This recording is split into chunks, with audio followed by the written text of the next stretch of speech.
जी नाज़रीन अस्सलाम वालेकुम।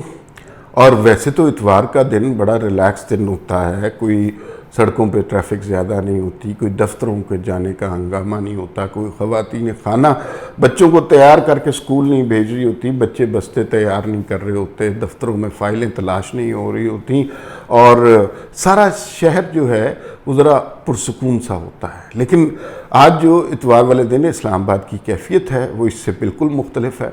कोहराम मचा हुआ है मुख्तलिफ़ बातों पर और मुख्तलिफ़ चीज़ें हो रही हैं और वो सारी चीज़ें ऐसी हैं जिनकी बड़ी सीरियस पॉलिटिकल इम्प्लिकेशंस हैं, तो उसके ऊपर ज़रा बात करनी है। 3 मौज़ूआत पर बात करनी है। पहली बात तो ये है कि इमरान खान साहब ने कल वो मारिया मेमन साहिबा के प्रोग्राम में एतराफ़ कर लिया कि वो जो साइफ़र था ना वो मुझे पता नहीं चला कहाँ रख दिया।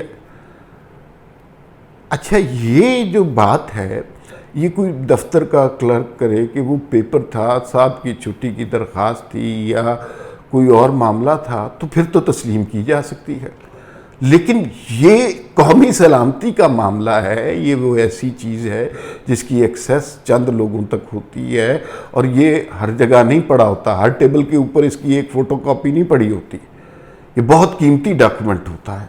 तो उसके बारे में क्या ये जस्टिफिकेशन काफ़ी है कि ये जो है साइफ़र मुझे नहीं पता कहाँ पड़ा हुआ है, मुझे दिया था पता नहीं क्या, ये नहीं हो सकता। असल में साइफ़र, और ये वो मुद्दा है जिसके, ये वो लेटर है या वो साइफ़र है जिसकी बुनियाद पर इतना बड़ा पहाड़ खड़ा किया गया था, जिसकी बुनियाद पर हकीकी आज़ादी की अमेरिका से जंग लड़नी थी, जिसकी बुनियाद पर अमेरिका के पिट्ठुओं को सबक सिखाना था। अच्छा, वो बुनियाद किधर है वो तो मैं कहीं रख के भूल गया। तो ये जो खान साहब का एतराफ़ है इसके पीछे क्या मुज़मिरात हैं, इस हवाले से बात करेंगे। दूसरा छुट्टी वाला दिन है, वफाकी काबीना पूरे एक्शन में। एक तो शहबाज शरीफ से ब्यूरोक्रेसी और काबीना वैसे ही बड़ी तंग रहती है। शहबाज शरीफ दो उनमें प्रॉब्लम्स हैं। एक तो वर्कहॉलिक है, वर्कहॉलिक होने में कोई हर्ज नहीं है, 9 से 5 आदमी बेतहाशा काम करें, और दूसरा वो इंसोम्नियक भी हैं। इंसोम्नियक ये हैं कि उन्हें नींद नहीं आती। कहा यह जाता है कि वो 1.5-2 घंटे बस ऊँगते से हैं और फिर उसके बाद उनके दिन का आगाज़ हो जाता है। अच्छा, बाकी लोग तो नॉर्मल लोग हैं, वो बेचारे जो हैं घर जाके लिबास तब्दील करके जब बेड पे लेटते होंगे, साथ ही वज़ीर आज़म हाउस से फ़ोन आ जाता होगा, चलें जी वज़ीर आज़म हाउस सब मीटिंग पे बुला रहे, और ये मीटिंगें सुबह के 3 बजे, 4 बजे, 5 बजे, ये सारा सिलसिला जारी है। वफाकी काबीना के लोगों को अगर आप गौर से देखें, उनकी कारकर्दगी वगैरह को छोड़ें, उस पर भी बात करेंगे, लेकिन सब में इस वक्त एक बात मुश्तरक नज़र आ रही है, सबकी आंखें सूजी हुई, इसलिए कि शहबाज शरीफ साहब उन्हें नींद नहीं पूरी करने देते, तो उनका बुरा हाल है। तो वफाकी काबीना का इतवार को भी इजलास हुआ और इतवार को इजलास में एक बड़े अहम मामले पर बात हुई और उन्होंने कहा कि ये जो साइफ़र है ना, ये तो संजीदा मामला हो गया। और ये अचानक ख्याल आया कल की प्रेस कॉन्फ्रेंस से, जो बड़ी तगड़ी प्रेस कॉन्फ्रेंस मरीम नवाज़ ने, इसहाक डार ने की है, और उन्होंने वो जो माज़रत खाहाना किस्म का बयानिया था उसको तब्दील करके ज़रा जारहाना रवैया इख्तियार किया है। तो वफाकी काबीना को भी होश आ गया है, उन्होंने कहा जी साइफ़र तो बहुत सीरियस मामला हो गया है, तो इस पर बड़ा एक्शन लेना चाहिए, और बड़ा एक्शन लेने के लिए FIA को इख्तियार दे दिया गया है। और FIA किसके अंडर है? राना सनाउल्लाह के। तो अब इमरान खान साहब की पेशियां भी होंगी, सवालात जवाबात भी होंगे, कोई बुलाएगा इमरान खान साहब को, नहीं आएगा तो फिर दूसरी दफ़ा बुलाएंगे, तीसरी दफ़ा बुलाएंगे, और फिर अगर तब भी ना आए तो गिरफ्तारी वारंट। बिल्कुल ये बात सामने की है। दूसरी बात ये है कि आपने सुना होगा कि खान साहब कहते थे कि मुझे हुकूमत से निकालने के लिए रात को अदालतें खुल गई, और ये अदालतें किसने खुलवाई? तो नीचे जो तहरीक इंसाफ के लोग जो हैं वो इस मौके पे हकीकी आज़ादी का नारा बुलंद कर देते थे, और जजों के खिलाफ बहतान, गालियाँ, ट्रेंड, ये सब कुछ होता था। और जिधर खान साहब ने कह दिया उधर की सिचुएशन होती थी। आज खान साहब को वो जो कल वारंट गिरफ्तारी निकले, हालांकि राना सनाउल्लाह ने कहा भाई उस पर गिरफ्तारी नहीं होती, वज़ीर दाखिला कह रहे हैं ये तो आम सी दफात हैं, तो वैसे ही उस पर मामला तय हो जाते हैं, ज़मानत हो जाती है। लेकिन इतना पैनिक है कि आज सुबह सुबह अदालत खुली इतवार वाले दिन और खान साहब की ज़मानत करवाएगी। अब सवाल ये पैदा होता है, क्या खान साहब तहरीक-ए-इंसाफ वाले जो मजमे से खिताब करते हुए कहेंगे कि ये कौन शख्स है, कौन गद्दार है, कौन चोर है, डाकू है, जिसको रिलीफ देने के लिए, एनआरओ देने के लिए, जिसके साथ डील करने के लिए इतवार वाले दिन अदालतें खुली हैं। क्या इस तरह की कोई तकरीर नज़र आएगी सोशल मीडिया पर, या इमरान खान के किसी खिताब में इस तरह के कलिमात नहीं होंगे? नहीं होंगे, क्योंकि ये इतवार को अदालतें खान साहब के हक़ में खुली हैं। अगर ये खुली होती किसी दूसरे जमात के फ़र्द को रिलीफ देने के लिए तो कोहराम ही मच जाना था। अब ज़रा ये 3 खबरें हैं, इनके हवाले से बात करते हैं। तहरीक अदम एतमाद के बाद से खान साहब का रवैया कैसा है? जैसे इंडिया की फार्मूला फिल्म का कि हीरो का नहीं होता कि जो एक मुक्का मारता है और दुश्मन की जो गुंडे होते हैं वो 50-60 उसी के दहशत से गिरते पड़ते फिरते हैं, जो पता नहीं कौन सी बिल्डिंग से छलांग मारता है और इंतहाई आराम से नीचे पहुंच जाता है। वो बॉलीवुड की फार्मूला फिल्मों ने हमारे जहन में एक हीरो का तस्वुर इस तरह डाला हुआ है। या फिर अपनी बॉलीवुड की क्या बात करें, अपनी बात करते हैं, मौला जट की जो फिल्म है वो बेसिकली एक एंग्री यंग मैन उन्होंने क्रिएट किया, उसका तस्वुर जो जिसका बड़ा कारनामा है। अगर आपने वो फिल्म देखी हो, वो पुलिस वाले को थप्पड़ मारता है और जिस वक्त वो पुलिस वाले को थप्पड़ मारता है हॉल तालियों से गूंज उठता है कि वाह जी वाह कितना दलेर आदमी है। और वो एंग्री यंग मैन का कैरेक्टर हमारी सोसाइटी में बड़ा मकबूल रहा है। अच्छा, फिल्म जो है वो बहरहाल फिल्म होती है, उसमें कैरेक्टर्स होते हैं, उसमें डायलॉग होते हैं, उसमें अदाकार होते हैं जो अपना रोल प्ले कर कर चले जाते हैं। खान साहब ने भी एंग्री यंग मैन का कैरेक्टर अपनाया और उन्होंने भी वही हर किसी को धमकी, जज ज़ेबा साहिबा को धमकी, इलेक्शन कमीशन को धमकी, चीफ इलेक्शन कमिश्नर को गाली, अदालतों को गाली, इस्टेब्लिशमेंट को गाली, सियासतदानों को गाली और हर मामले में गद्दारी के फतवे लगा देना, ये सब कुछ उन्होंने किया। अपने आप को बड़ा माचो मैन और एंग्री यंग मैन साबित करना चाह रहे थे। अच्छा, वो एंग्री यंग मैन फिल्मों तक तो चला जाता है कि पुलिस वाले को आपने थप्पड़ मारा और तालियां बज गई, हॉल तालियों से गूंज उठा। लेकिन खान साहब को ये याद नहीं रहा कि वो फिल्म होती है, हकीकत कुछ और होती है। पुलिस वाले के हाथ में डंडा या जेब में पिस्तौल यही नहीं होता, पुलिस वाले के साथ कानून की ताकत होती है, उसका जो यूनिफॉर्म होता है उसकी हुर्मत होती है, उसका एहतराम होता है, उसका एक तकद्दुस होता है, वो सरकारी एहलकार होता है। तो उसके खिलाफ आप इस तरह की हरकतें नहीं कर सकते। लेकिन खान साहब को ये समझ नहीं आई और खान साहब दबा के करते रहे। कभी जनाब जज को धमकी दी, कभी किसी को कुछ किया। अब ये जितने जराइम मैंने आपको गिनवाए हैं, इसमें सबसे कम अगर कहें तो वो जो है कि खातून को धमकी दी, बहुत गलत बात है, लेकिन एक निचली अदालतों में से एक खातून को धमकी दी कि हम एक्शन लेंगे, शर्म आनी चाहिए, ये खान साहब के अल्फाज हैं। वो खान साहब को पता ही नहीं था कि ये तो अदालतें, कानून, ये चीज़ें भी कोई चीज़ होती है, ये भी किसी चिड़िया का नाम है। तो फिर खान साहब की पेशियाँ होना शुरू हुई और हमने वो वक्त भी देखा कि खान साहब खाली कुर्सियों से अदालतों में माफ़ियाँ मांगते फिरे और अभी माफ़ी कबूल नहीं हुई।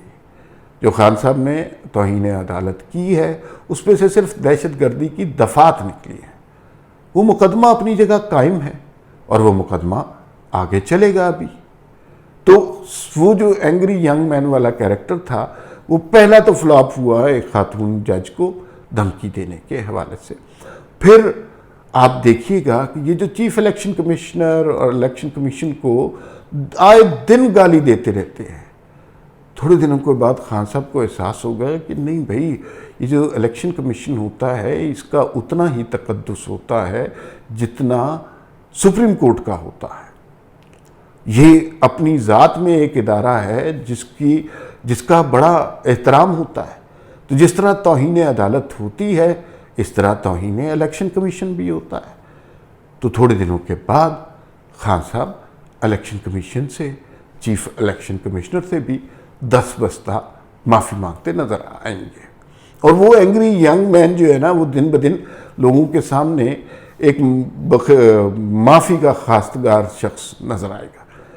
फिर इस्टेब्लिशमेंट के ख़िलाफ़ जो कुछ किया, जानवर, गीदड़, मीर जाफ़र और मीर सादिक, जो लीडर्स होते हैं ना, उनके बोले हुए लफ्ज़ बड़े कैलकुलेटेड होने चाहिए। ऐसे नहीं बोंगियाँ मार सकते वो, जो मर्जी आए कहे। क्योंकि खान साहब को आदत इसलिए थी कि पहले कभी इनके खिलाफ कोई एक्शन हुआ ही नहीं, कभी कानून आइन के दायरे के अंदर इन्हें लाया नहीं गया।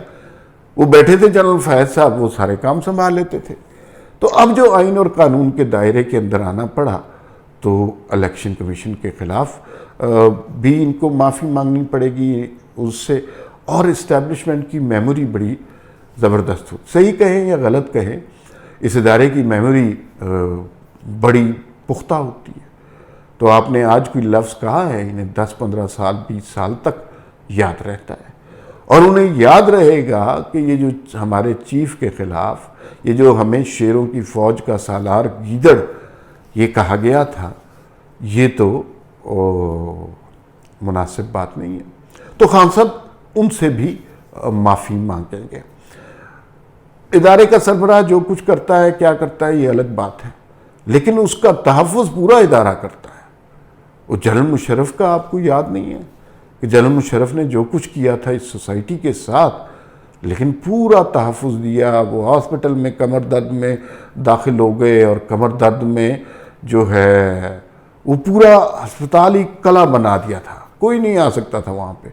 वहीं से बार बार फ्लाइट जनरल मुशर्रफ निकल गए मुल्क से बाहर। और वो जाहिर है बाद में कहा भी कि राहील शरीफ ने मेरी बड़ी मदद की थी निकलने में। तो ये इदारे का अपने सरबराह के साथ रिश्ता होता है। ये नहीं हो सकता कि खान साहब धमकियाँ देते रहे। फिर एक वक्त और आएगा, ज़रा खान साहब को जमहूरियत और इस मुल्क की जमहूरियत की समझ आने दें। तो खान साहब आप याद रखिए कि ये आसिफ जरदारी और नवाज़ शरीफ, बिलावल और मरीम नवाज़ से भी माफ़ी मांगेंगे। एक वक्त आएगा कि, और वो कहीं कहीं नज़र आना शुरू हो गया कि मुझे तो इस्टेब्लिशमेंट ने कहा था कि ये बड़े गद्दार हैं, ये तो बड़े चोर हैं, मुझे क्या पता। या फिर इसहाक डार साहब को तो जनरल बाजवा ने कहा था कि इसकी वजह से इकॉनमी तबाह हो गई, मुझे क्या पता। तो ये चीज़ें आहिस्ता आहिस्ता सामने आएंगी और इमरान खान, नवाज़ शरीफ और आसिफ जरदारी और इन फैमिली से भी माफ़ी मांगेंगे। ये एक तारीखी हकीकत है, नहीं मांगेंगे तो मारे जाएंगे। अच्छा, साइफर जो है वो अब मुद्दा बन गया बड़ा, वो मामला हल होता नहीं नज़र आ रहा और उस पर बड़ी ज़बरदस्त किस्म की खान साहब की सख्ती आने वाली है। अच्छा, खान साहब को नाअहल करने के लिए, गिरफ़्तार करने के लिए बहुत सारी वजूहात हैं। तोशा खाना है, फॉरेन फंडिंग है, ये जो है तौहीन अदालत है। तौहीन अदालत से बात नहीं बनती, इसलिए कि तौहीन अदालत से जब किसी सियासतदान को तौहीन अदालत के ज़ुमरे में नाअहल किया जाता है तो वो एक तरह से हीरो बन जाता है। अतर मनल्ला साहब ने भी, चीफ जस्टिस साहब ने भी ये बात कह दी है कि तौहीन अदालत जो है वो सियासतदानों पे नहीं लगनी चाहिए। ठीक है, ये बात बिल्कुल सही है, लेकिन सियासतदानों को भी जजों को धमकियाँ नहीं देनी चाहिए। तो खैर भुगत रहे हैं खान साहब, लेकिन ये एक मुद्दा हाथ लग गया है और ये वो मुद्दा ऐसा है कि पॉलिटिकली भी इमरान खान को इसमें बहुत शिकस्त होगी कि जब वो ये बात करेंगे कि जनाब वो जो है साइफर गायब कर दिया है। वो कोई खिलौना थोड़ी है पूरी आपने हकीकी आज़ादी की जंग उसके ऊपर लड़ी। और आज़म खान साहब से जब तफ्तीश की गई, उन्होंने कहा जी कि वो तो मैंने वज़ीर आज़म को दे दिया था, और वो जो पूरी जंग आज़ादी लड़ रहा है पता नहीं कौन सी, वो कह रहे मुझे नहीं पता कहाँ रखा।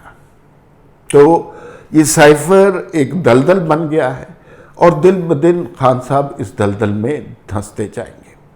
वफाकी काबीना ने भी ये फैसला कर दिया है कि अब जी इस पे तहकीकात होंगी, तहकीकात FIA करेगा। और FIA किसके अंडर है? राना सनाउल्लाह के। राना सनाउल्लाह वो शख्स हैं जिनके ऊपर इमरान खान के कहने पर शहरियार आफरीदी ने 20 किलो हीरोइन डलवा दी।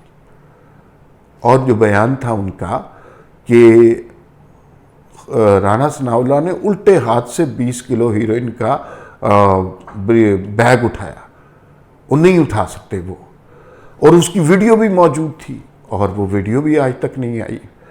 और शहरियार आफरीदी इतना बदबख्त आदमी है, उसने असम्बली में कहा कि मैं कुरान उठा के कहता हूँ कि मैंने हीरोइन बरामद की है। तो तहरीक इंसाफ में कुछ लोग मौजूद हैं जिनके दिल में खौफ खुदा है, उन्होंने मना किया, भाई खुदा के लिए तू कुरान ना उठा ली, तू झूठी कसमें खाता है, और जो कुरान भी तू झूठा उठा लेगा। तो जान अल्लाह को देनी है, अब जान राना सनाउल्लाह को देनी है। मकाफात अमल उसी को कहते हैं। अब जिस राना सनाउल्लाह के ख़िलाफ़ ये सारी साजिश पकाई गई, अब वही खान साहब की तफ्तीश और तहकीक करेगा। देखिए, कुछ कैरेक्टर थे ना, उनको खान साहब ने ख़ास तौर पे अताब का निशाना बनाया। मरीम नवाज़, नवाज़ शरीफ, इसहाक डार, राना सनाउल्लाह, शाहिद खाकान अब्बासी, एहसन इकबाल, ख्वाजा आसिफ और साद रफ़ीक। इसलिए कि खान साहब को पता था कि ये वो कैरेक्टर हैं जो उनको चैलेंज कर सकते हैं। तो उस चैलेंज से डरने के लिए उन्होंने इनको जेलों में घुसेड़ा, इल्ज़ाम लगाया, कैरेक्टर असैसिनेशन की, और क्या कुछ किया। तो खान साहब अब FIA की पेशियाँ भुगतेंगे, नहीं आएंगे तो गिरफ्तारी कर दी जाएगी। और फिर इतना कल के वारंट गिरफ्तारी से इतना पैनिक फैला। हालांकि राना सनाउल्लाह ने कहा इस पर गिरफ्तारी नहीं होती, लेकिन उसके ऊपर जो है आज इतवार वाले दिन जमानत करा ली गई। कोई और सियासतदान कराता तो आप इमेजिन कर सकते हैं कि खान साहब का बयानिया क्या होता। कल के वारंट गिरफ्तारी के हवाले से भी जो कहानी है वो बड़ी दिलचस्प है। कल जो जब ये खबर आई, और खान साहब ने किसी न किसी दिन गिरफ्तार होना है, जाहिर है उनके जराइम इतने बड़े हैं, तो हुकूमत डर नहीं रही, ये ज़रा जज कर रहे। कल बनी गाला में पैनिक का और बेसरो सामानी का आलम था, और खान साहब ने किसी को गाली दे के भी कहा कि उसने हमारा साथ नहीं दिया। वो वीडियो बड़ी पॉपुलर हो रही है, वायरल हो रही है। पॉपुलर तो शायद लफ्ज़ नहीं है, वायरल हो रही है। तो हुकूमत ने जज किया उस आधे पौने घंटे के अंदर कि खान साहब करते क्या है।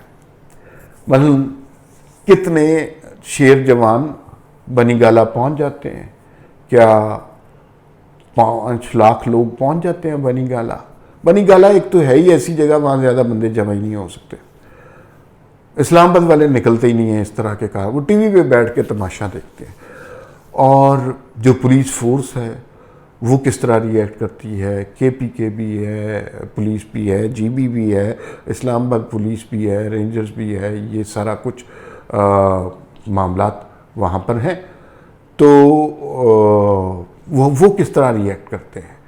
50 लाख या 2 करोड़ लोग बनी गाला पहुँचते हैं कि नहीं। खान साहब ने हवा बनाया ना, वो असद उमर साहब के ट्वीट आ जाते हैं, खान को गिरफ्तार न करना वरना तुम पछताओगे।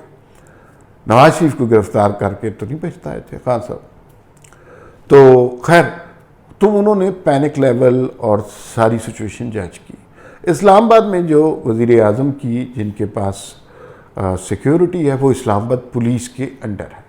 ताहिर साहब हैं, SP हैं, शायद बड़े साफ शफाफ किस्म के ऑफिसर हैं, उनकी जिम्मेदारी है वो।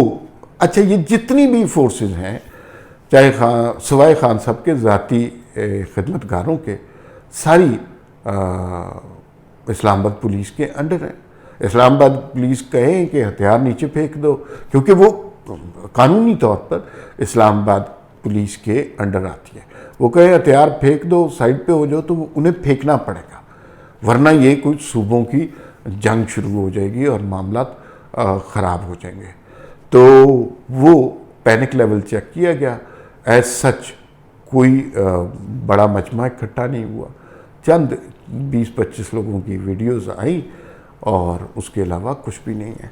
ये मुझे पहले भी 2-3 दफ़ा चेक किया गया, ये 2-3 दफ़ा शायद और चेक किया जाए, लेकिन खान साहब की किसी न किसी केस में गिरफ्तारी इनेविटेबल है। मैं ये अगर असूल जो जुर्म साबित हो उस पर गिरफ्तारी करनी चाहिए। ये तौहीन अदालत वाली कहानी दुरुस्त नहीं है। तोशा खाना है, फॉरेन फंडिंग है, अब ये साइफर वाला मामला है जो सबसे इस वक्त सतह आब पे है, वो साइफर वाला मामला है। और चूँकि इसमें इदारों का भी इंटरेस्ट है, कौमी मफाद, मुल्की सलामती, खारजा ताल्लुकात, अमेरिका के साथ ताल्लुकात, तो ये तो बहुत संजीदा मसला है। इस पर मुझे लगता है खान साहब की माफ़ी नहीं होगी और गिरफ्तारी, पहली गिरफ्तारी कई दफ़ा होगी जो है वो इस साइफर के सिलसिले में ही होगी। हालात ऐसे हैं कि बहुत जल्दी जल्दी बदल रहे होते हैं। फिल वक्त के लिए इतना ही, फिर मुलाकात होगी। अल्लाह हाफ़िज़।